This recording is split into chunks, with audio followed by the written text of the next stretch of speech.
In 2022, it can be easy to mistake Pride as a vehicle for corporations to sell anything with a rainbow on it. It's true that companies have started embracing Pride, and for much of the time, the reason is going to be financial. It's so important that we don't lose the true meaning of Pride, and let that be overshadowed by performative shows of solidarity and corporate logos draped in the rainbow flag. For centuries, homosexuality was a crime in Britain, and in some countries it still is to this very day. Between 1540 and 1835, gay men were executed for engaging in certain homosexual acts. The final men to be killed in the UK were James Pratt and John Smith, who were hanged at Newgate Prison in London.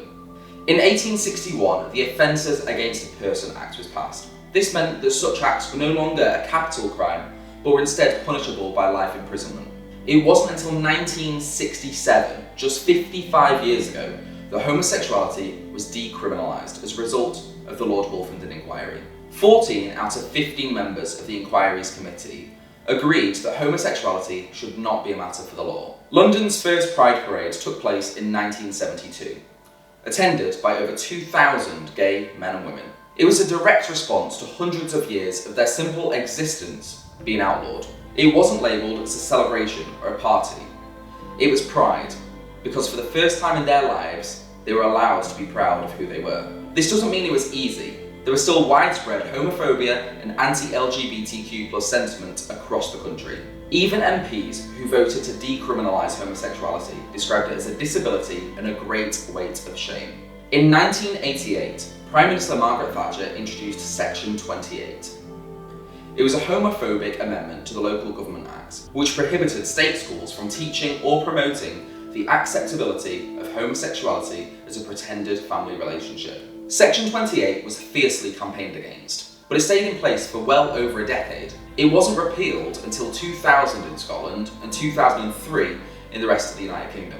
And it wasn't until just 8 years ago, in 2014, that the Marriage Act legalised same-sex marriage for the majority of the UK. In Northern Ireland, same-sex marriage remains illegal in 2022. And all of this is even before we even have the chance to move on to trans rights, which are decades behind the rights of gay and bisexual people. The rights of trans people are still regularly used as a media talking point and as a debate to be had.